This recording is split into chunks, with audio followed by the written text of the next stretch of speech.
शुरू अल्लाह के पाक नाम से जो बड़ा मेहरबान निहायत रहम वाला है। अस्सलाम वालेकुम दोस्तों, आप इस वक्त मौजूद हैं उर्दू मिरेकल्स पर। दोस्तों, आज की वीडियो में हम आपको बताएंगे ऐसे वाक़ये के बारे में जिसे सुनकर आपके होश उड़ जाएंगे। राम मंदिर में रखी जाने वाली मूर्ति को क्यों बदला गया, हिंदुओं की ज़ात का एक और मनफी पहलू लोगों के सामने आ गया और इन हिंदुओं का सर मज़ीद शर्म से झुक गया। राम मंदिर की तमीर के दौरान ऐसा क्या हुआ कि कई एक कारकुनान ने काम छोड़ दिया और कई एक ने इस्लाम कबूल कर लिया। जानने के लिए हमारी आज की इस वीडियो को आखिर तक ज़रूर देखिएगा और अगर आपने अभी तक हमारे चैनल को सब्सक्राइब नहीं किया तो इसे सब्सक्राइब कर लीजिए और साथ ही बेल आइकन को दबा दीजिएगा ताकि हमारी आने वाली हर नई वीडियो की अपडेट आपको मिलती रहे।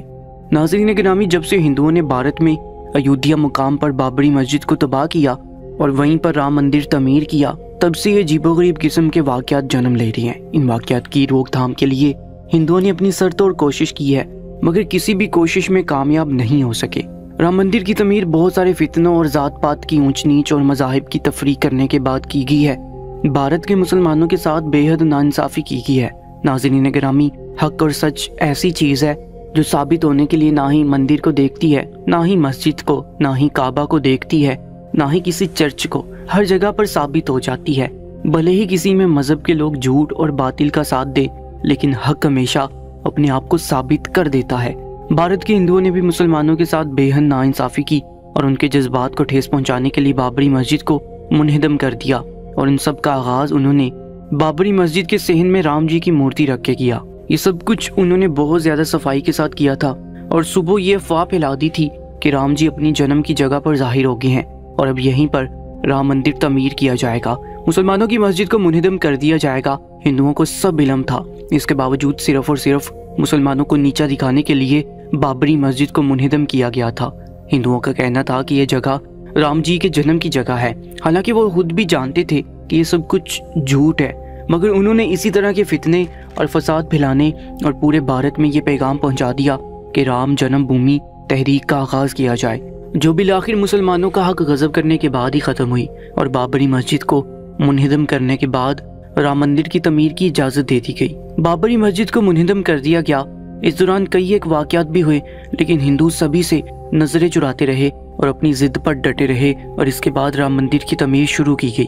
तब भी पै दर पै कई एक वाकयात हुए जिन्होंने हिंदुओं के दिमाग को बिल्कुल मफलूज करके रख दिया, मगर वो फिर भी अपनी जिद से पीछे ना हटे। राम मंदिर जब बनकर तैयार हो गया तो राम मंदिर में राम जी की मूर्ति नस्ब करने का वक्त आया और वहां पर वही मूर्ति रखने का कहा गया जो कि बाबरी मस्जिद के सहन में धोखे से रखी गई थी और हिंदू भी इस बात पर मुत्तफिक थे कि वही मूर्ति रखी जाए, क्योंकि उसी ने उन्हें यह इशारा दिया था कि यही राम जी के जन्म की जगह है। चुनाचे मूर्ति को राम मंदिर में नस्ब करने के लिए लाया गया और हिंदुओं ने वो मूर्ति बहुत अरसे संभाल रखी थी। अभी राम मंदिर की तमीर हो ही रही थी और राम जी की मूर्ति नस्ब करने की जगह को देखा जा रहा था कि वो बिल्कुल सही है या कोई कमी बेशी है तो उसे दुरुस्त कर लिया जाए। जब मूर्ति को उस जगह पर रखकर देखा गया तो बिल्कुल फिट आ गई। फिर इसके बाद लोगों ने यही सोचा कि इस मूर्ति को यहीं पर रहने देते हैं और चुपचाप मंदिर की तमीर करते रहते हैं। मगर अगले दिन जब मंदिर की तमीर के लिए लोग आए तो अपने सामने का मंजर देखकर दंग रह गए। वो राम जी की मूर्ति को आंखें फाड़े देख रहे थे और फिर बदहास होकर वहां से भाग गए। और जब उनके इस तरह से भागने की वीडियो मंजर आम पर आई तो उन्होंने यही कहना शुरू कर दिया कि राम जी अपनी मूर्ति में जाहिर हुए थे, लेकिन इस खबर की हकीकत कुछ और ही थी। उन्हीं दिनों मुसलमानों के एक बहुत बड़े रहनुमा जो कि बहुत बड़े मुफ्ती, कारी, आलिम थे, अयोध्या में किसी के घर मेहमान आए हुए थे और वहीं पर मौजूद थे। उन्होंने भी जब ये अफवाह सुनी तो उन्होंने इस खबर को जुटला दिया, क्योंकि वो जानते थे कि ऐसा कुछ नहीं है। उन्होंने बाबरी मस्जिद की तारीख बहुत अच्छे तरीके से पढ़ रखी थी और अपने वालिद से भी उनकी आंखों देखे वाकयात सुन रखे थे और उन्हें इस बात पर कामिल यकीन था कि दुनिया का खुदा सिर्फ एक है जो कि दुनिया को बनाने वाला है और वो खुदा सिर्फ अल्लाह ताला है, इसके अलावा कोई भी मबूद नहीं है। इसलिए राम जी के किसी भी मोजज़े पर उन्हें यकीन नहीं आ रहा था। उन्होंने चोरी छुपे इस बात की तहकीक करना शुरू कर दी और फिर जल्दी जो हकायक उनके सामने आए इस दुनिया के सामने भी ले आए और इस तरह से हिंदुओं का सर दुनिया के सामने झुक गया और वो अपने झूठ पर बगले झांकने लगे। कारी साहब उस दिन बैठे मेहमान के साथ किसी जरूरी मसले पर बहस कर रहे थे जो बाहर से एक बच्चे ने आकर बताया कि राम मंदिर में जो राम जी की मूर्ति रखी गई है उसके साथ कोई चमत्कार हुआ है और वही देखने जा रहा है। तब कारी साहब ने उस बच्चे को जाने से मना किया और कहा कि ऐसी चीजों को देखने से दिमाग में वसवसे आने का खदशा होता है और शैतान के लिए वो बहुत बड़ा मौका होता है किसी भी इंसान को उसके अकीदे और ईमान से भटका देने का। इसलिए मुशरिकों की किसी भी बात पर ईमान न लाया करो और ना ही किसी दूसरे खुदा के किसी मौजज़े पर भरोसा किया करो।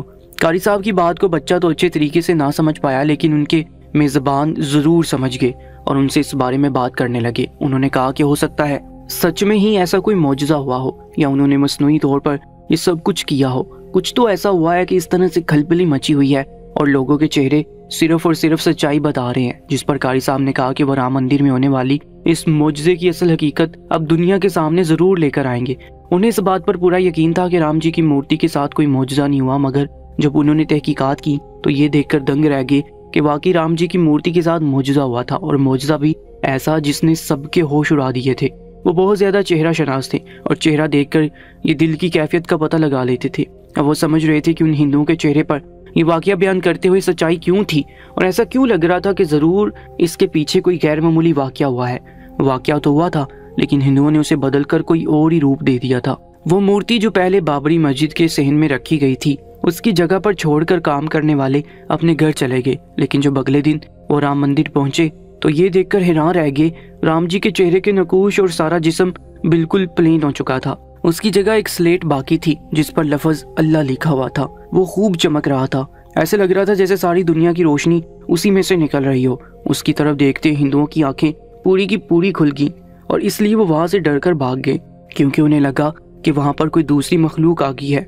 मगर जब उन्हें इस बात का एहसास हुआ कि उसमें उन्हीं की बदनामी है, लोग आएंगे और इस मामले की तहकीकात करेंगे, तब उन्होंने उसे गलत रंग दिया और ये कहा कि राम जी अपनी मूर्ति में प्रकट हो गए हैं, जबकि वो मूर्ति स्लेट बनकर इसी तरह से चमक रही थी और उस पर लिखा हुआ था अल्लाह, खूब जगमगा रहा था। हिंदुओं ने स्लेट को छुपा दिया और उसकी जगह नई राम जी की मूर्ति नस्ब कर दी गई और अपने इस फैसले को बदल लिया कि राम मंदिर में वही मूर्ति रखी जाएगी।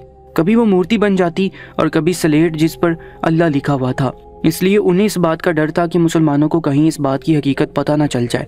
राम मंदिर में दूसरी मूर्ति रख दी गई, मगर कारी साहब ने ये तमाम वाकयात सबूतों के साथ जब दुनिया के सामने पेश कर दिए तो दुनिया वाले हिंदुओं पर खूब लान तान करने लगे और उन्हें मुसलमानों का हक खाने वाले करार देने लगे। सोशल मीडिया से तो वो तमाम सबूत और वीडियोस डिलीट करवा दी गई, मगर अब भी किसी न किसी कॉलम में या न्यूज़पेपर में इस वाकये का जिक्र जरूर किया जाता है जो कि राम मंदिर की तमीर के दौरान पेश आया था, और इस वाकये के कई एक चश्मदीदा गवाह भी मौजूद है। कारी साहब के इस वाकये की हकीकत इस तरह से पता चली थी कि उन्होंने हिंदुओं से राम जी की वो मूर्ति देखने की फरमाइश की थी और उस वक्त वो मूर्ति स्लेट की बजाय मूर्ति की शक्ल में थी जिसे उन्होंने दिखा दिया था, मगर उनके देखते ही वो मूर्ति बदल गई थी और कारी साहब ने ये बात उन पर जाहिर किए बिना उसकी वीडियो बना ली थी और दुनिया के सामने सच्चाई को ले आए थे। बहुत सारे हिंदू ऐसे भी थे जिन्होंने इस वाकये के बाद इस्लाम कबूल कर लिया था।